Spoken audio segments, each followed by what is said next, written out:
नमस्ते भारत, मैं हूं नकुल चतुर्वेदी और आप देख रहे हैं ऐन भारत।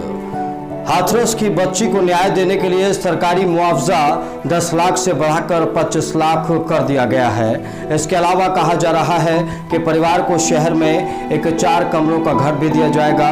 इसके अलावा घर के एक सदस्य को सरकारी नौकरी भी दी जाएगी। लेकिन सवाल है, क्या ये सब कुछ कर देने से उस बच्ची को इंसाफ मिल गया?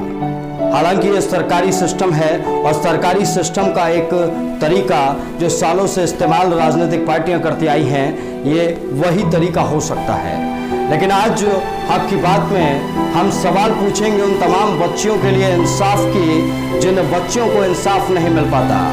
आज हम सवाल पूछेंगे कि आखिर कब तक हमारे उत्तर प्रदेश का और हमारे देश का पुलिस का ये सिस्टम जनता को नोचता रहेगा? कब तक अपनी मनमानी ये लोग लगातार करते रहेंगे? इसके अलावा आज हम ये सवाल पूछेंगे, आखिर कब तक फरियादी सिर्फ अपनी फरियाद लेकर इस थाने से उस थाने और इस अधिकारी से उस अधिकारी के दरबार तक घूमते रहेंगे?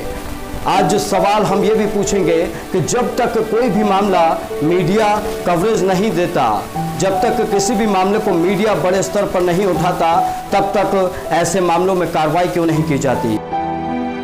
इसलिए आज ये सवाल हम इसलिए पूछना चाह रहे हैं कि पुलिस ने रात में शव को जला दिया। हिंदू धर्म के मुताबिक शाम ढलने के बाद युद्ध भी नहीं किया जाता और ना ही किसी का अंतिम संस्कार किया जाता है। लेकिन उत्तर प्रदेश की जानदार पुलिस ने यह काम कर दिखाया। उसने रात के वक्त परिजनों को बिना बताए बच्ची का अंतिम संस्कार कर दिया और परिजनों को अगले दिन मुआवजे का लॉलीपॉप थमा दिया। हाथरस में जब पीड़िता की मौत के बाद बवाल बढ़ा तो पुलिस ने भी अपना विवेक खो दिया। रात के वक्त पीड़िता के परिवार की रजामंदी के बगैर उसका अंतिम संस्कार कर दिया गया। हिंदू धर्म में कहा जाता है कि किसी का भी अंतिम संस्कार रात के वक्त नहीं किया जाता और उसके परिजन तमाम अंतिम संस्कार से पहले परंपराओं का निर्वहन करते हैं। लेकिन यूपी पुलिस इतनी जल्दी में थी कि उन्होंने अंतिम संस्कार करने में देर ही नहीं लगाई। और तो और अंतिम संस्कार करने के लिए कौन से पदार्थ का इस्तेमाल किया गया, इस पर भी अब सवाल उठने लगे हैं। ओम प्रकाश जी से और इनके जो बेटे हैं उनसे बात हुई थी, उन्होंने सहमति दी थी कि रात को अंतिम संस्कार कर दिया जाए। उसके बाद जब यहाँ पर आया तो जो शव वाहन था उसके आगे लगभग 4-5 महिलाएं लेट गई थी और मैं तुरंत से, क्योंकि मैं यहीं पे था 200-300 मीटर की दूरी पे, मैं तुरंत से आया और 10-15 मिनट हमारी बात हुई। उसके बाद शव वाहन को इनके घर पे लाया और लगभग 1-1.25 घंटे वहाँ पे खड़ा रहा और उसके बाद इन्हीं की सहमति से उसका अंतिम संस्कार किया गया है और इन्हीं के परिजन वहाँ पे उपस्थित थे। ये आरोप लगाना बिल्कुल गलत है कि इनकी मर्जी के विरुद्ध। वहीं इस पूरे मामले पर यूपी के DG law and order Prashant Kumar का कहना है कि जैसे जैसे आरोप सामने आते गए वैसे वैसे इस मामले में मुकदमे दर्ज होते चले गए। अब परिवार को आर्थिक सहायता दे दी गई है जो कानून के हिसाब से मिलनी चाहिए।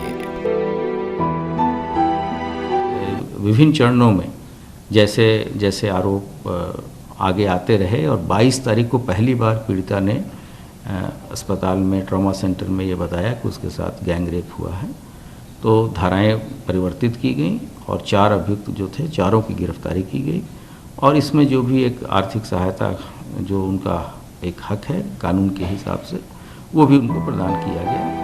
हाथरस की घटना हमें ये सोचने पर मजबूर करती है कि आसपास के विवाद कभी कभी बहुत बड़े हो जाते हैं और जब वो बड़े होते हैं तो वो न सिर्फ हम पर बल्कि हमारे परिवार पर भी असर डालते हैं। हाथरस के इस परिवार को इंसाफ मुआवजे से नहीं मिलेगा। हाथरस के इस परिवार को इंसाफ तब मिलेगा जब उन चारों दरिंदों का सही तरीके से पता लगाकर उन्हें सजा दी जाएगी।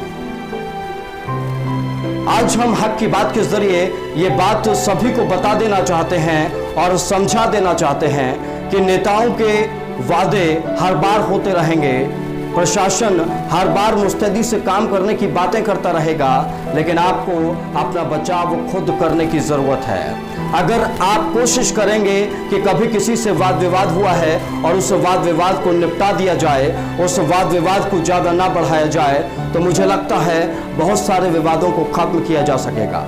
क्योंकि सरकार वादे करती चली जाएगी, नेता सिर्फ आपको बहलाएंगे और फुसलाएंगे और अधिकारी सिर्फ आपको दिलासा देते नजर आएंगे। आखिरी में रोना आम इंसान को है। आज हक की बात में मैं आखिरी में यही कहना चाहूँगा कि हमारे देश के पुलिस के सिस्टम को बदलना होगा। जब फरियादी अपनी फरियाद लेकर पुलिस के पास सबसे पहली बार जाता है, तभी पुलिस को उस अपराध को गंभीरता से लेना होगा, उसकी गहन पड़ताल करनी होगी और उसके बारे में सर्च करके उसे तुरंत नतीजे पर जल्दी पहुंचाना होगा, ताकि विकास दुबे जैसे कांड ना हो, ताकि हाथरस की इस बेटी के साथ जो हुआ है, ऐसी विभत्स घटनाएं उत्तर प्रदेश में तो कम से कम बेटियों के साथ ना हो। फिलहाल मेरे साथ इतना ही, लेकिन देश और दुनिया की तमाम अहम खबरों के लिए आप देखते रहिए एन भारत। जय हिंद।